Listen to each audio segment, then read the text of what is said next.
Run.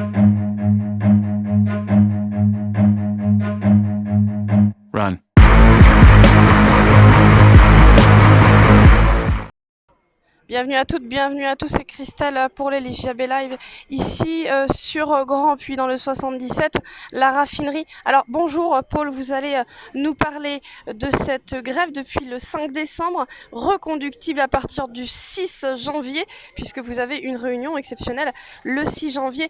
Nous allons voir ce qui va se passer justement le 6 janvier. D'ici là, vous allez nous parler aujourd'hui de comment vous avez vécu en tant que militant, en tant que syndicaliste, mais en tant qu'homme aussi, comment chacun peut vivre ce blocage tout en sachant que tout n'est pas entièrement bloqué ici. Vous allez nous expliquer ça plus en détail, Paul. Alors, voilà. Donc bonjour déjà pour commencer. Alors, donc je disais en tant qu'homme, déjà il faut savoir que moi j'ai préparé la grève, c'est-à-dire qu'avec ma femme on a prévu, donc on a mis des sous de côté exprès pour que je puisse tenir le plus longtemps possible sans impacter financièrement trop le foyer. Donc ça c'est la première chose. En tant que syndicaliste, je suis très content de la tournure qu'a pris la grève parce que on était loin d'imaginer au sein de notre syndicat qu'autant de salariés allaient se mobiliser et être aussi déterminés. Donc ça c'est le point au niveau du syndicat. Et ensuite, en tant que salarié de l'usine, moi je suis extrêmement content d'avoir été depuis le 5. Il y a des gilets jaunes qui viennent nous voir, il y a des salariés du privé, du public qui sont là pour nous soutenir. Il y a également certains élus, donc non, on sent que les gens en fait finalement sont globalement contre la réforme. Ils nous le font savoir. Ils nous apportent des vivres pour tenir le piquet de grève. Ils participent à la caisse de grève. Donc tout ça fait que effectivement moi je suis extrêmement content en fait finalement de participer à tout ça. On imagine quand même que c'est une aventure humaine aujourd'hui. Alors toutes les personnes qui participent, vous le dites, il y a beaucoup de monde, beaucoup plus de monde que vous n'auriez pu le penser au début. Est-ce que justement cette réforme de retraite n'était-ce pas la goutte d'eau qui a fait déborder le vase depuis plus d'1 an? On le sait, les gilets jaunes sont dans la rue. Est-ce que justement c'était pas la situation, la loi de trop, même si pour le moment en tout cas, le chef de l'État ne semble pas vouloir changer sa façon de voir la démocratie en France? Alors la réforme de trop sans doute, mais aussi les gens savent que derrière cette réforme il y en aura d'autres.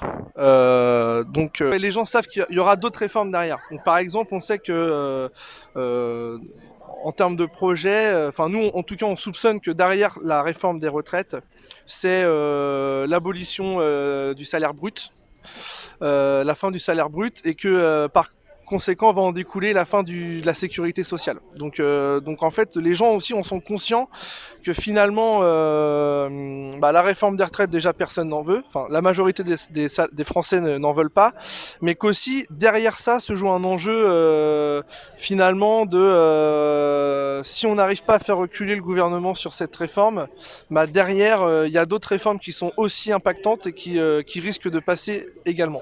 Donc voilà. Alors on imagine, vous parliez tout à l'heure du 24 décembre où des gens sont venus vous apporter des vivres, le 31 décembre également. C'est une forme d'humanité qui est quand même assez exceptionnelle que l'on peut vivre aujourd'hui. Est-ce que vous avez justement le sentiment que les choses en France sont en train de changer? Est-ce que finalement les citoyens sont plus solidaires qu'il y a quelques années? Alors ça c'est une bonne question. Je pense pas que la solidarité a toujours été présente. Enfin de toute façon ça a toujours été aussi une valeur. Ça a été dans notre culture finalement française la solidarité, l'entraide. Et puis je pense que finalement le gouvernement et les politiques depuis plus de 20 ans sont tellement en train d'attaquer nos conquis sociaux finalement et d'attaquer notre pouvoir d'achat, la façon dont on vit, que forcément les gens, non seulement ils sont obligés de trouver des combines pour continuer à vivre dignement et de façon à pouvoir vivre sereinement, et puis je me suis perdu. C'est très compliqué. C'est compliqué, ouais. Non, mais c'est effectivement très compliqué à vivre, puisque en plus je vous pose des questions quand même qui sont relativement rares hein, en interview.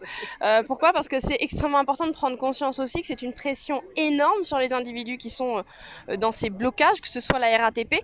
La RATP, j'étais effectivement hier, il y avait une présence policière assez constante. Ici, ce n'est pas le cas. Pour le moment, ce n'est pas le cas en tout cas. On ne sait pas ce que ça va donner hein, dans les prochains jours, dans les prochaines semaines. En tout cas, pour le moment, ça va encore. Mais la pression psychologique, elle reste présente hein, pour les personnes qui sont ici. C'est quand même relativement important, même si la loi est effectivement une situation qui reste tendue et qui permet de vous ressourcer quelque part, de vous motiver, on va dire. En attendant, justement, cette pression psychologique humaine, vous la ressentez auprès de vos collègues aujourd'hui? Alors oui, tout simplement aussi parce que à un moment donné, alors ce qui se passe en fait chez nous, c'est que donc pour l'instant, comme je l'ai dit à certains de vos confrères, donc là l'usine n'est pas à l'arrêt, mais l'arrêt des installations aussi donc provoque forcément une hausse de la charge de travail, puisque arrêter une raffinerie comme on a derrière nous, c'est environ entre 5 à 7 jours de travail. H24, c'est-à-dire que pendant 7 jours sans s'arrêter, les bonhommes derrière ils sont dehors toute la journée en train de tourner des vannes et etc. Et puis il faut savoir aussi qu'à un moment donné, notre direction a clairement fait du chantage à l'emploi. Voilà, donc ils ont menacé, en fait ils nous ont menacé en grosso modo, ils nous ont menacé en disant que si on allait jusqu'à l'arrêt de la raffinerie, eh bien peut-être qu'on ne la redémarrera jamais, en fait. Donc forcément ça dans la tête des gens, eh bien ça a aussi eu son effet, hein, c'est-à-dire que alors il y a des gens finalement qui pensent que c'est du bluff. Moi j'en fais partie. Je pense que c'est du bluff, hein, tout simplement. Ils font pression sur les grévistes pour qu'ils deviennent non grévistes et finalement qui rentrent dans le rang. Donc effectivement, ouais, psychologiquement et comme vous avez dit, la pression elle est présente. Mais maintenant aussi, c'est aussi à nous, en tant qu'organisation syndicale, de communiquer et d'informer les salariés sur tout ça, en fait, finalement. Donc après, c'est nous en tant que syndicalistes, à faire notre travail et à leur expliquer les choses comme elles le sont réellement, en fait. Voilà. Et là, effectivement, pour ce genre de cadre, il est extrêmement important d'avoir des syndicalistes qui informent finalement tous les employés d'une entreprise, parce qu'il y a des techniques et des méthodes qui ne sont pas légales vis-à-vis des employés. Comme vous le dites, là, en l'occurrence, on parle de menaces à l'emploi. Est-ce que c'est fréquent? Est-ce que vous avez l'impression que c'est de plus en plus fréquent dans les entreprises aujourd'hui? Oui, clairement, on sait que le taux de chômage en France est élevé. On sait qu'il y a très peu de salaires, d'emplois disponibles, pardon. Donc on sait que le chantage à l'emploi est effectivement, particulièrement en France, il est présent et on sait qu'aujourd'hui, demain, se faire virer, on n'est pas sûr de retrouver du boulot tout de suite derrière. Donc effectivement, oui, ça fonctionne. Après, pour en revenir au niveau, enfin, vous avez posé la question sur les syndicalistes. Il faut savoir que moi c'est ce que je pense et j'espère en tout cas que c'est ça aussi, c'est que finalement si les gens sont aussi déterminés et aussi présents dans la lutte aujourd'hui, c'est parce que nous en tant que syndicat on a fait notre travail d'information et de communication sur ce qui allait réellement être la réforme des retraites, parce qu'en fait on s'est rendu compte aussi depuis le début de la mobilisation qu'au final beaucoup de gens finalement ne savaient pas concrètement comment ils allaient être impactés et qu'est-ce qu'il y avait dans la réforme. Et donc ça c'est un enjeu aussi qu'on a tous et on se rend compte que plus le mouvement persiste et plus les gens s'informent, que plus ça va, plus il y a de gens finalement qui n'en veulent pas de cette réforme. Donc voilà, donc non, nous en tant que syndicalistes, je pense que notre présence elle est effectivement très importante et puis voilà, pour la mobilisation, oui, c'est important. Voilà, je vais m'arrêter là. Merci en tout cas Paul pour toutes ces informations. On le voit, l'information elle est extrêmement importante justement quand elle circule. Elle permet aux gens d'être mis au courant.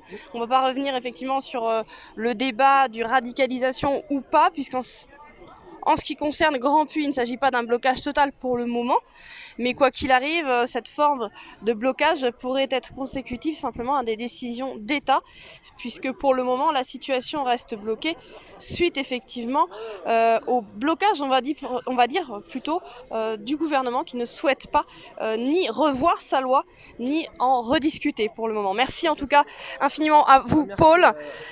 Nous étions donc à Grand Puy, c'était Christelle pour les LGB Live, donc LGM France. Nous sommes le 4 janvier 2020 et je vous remercie.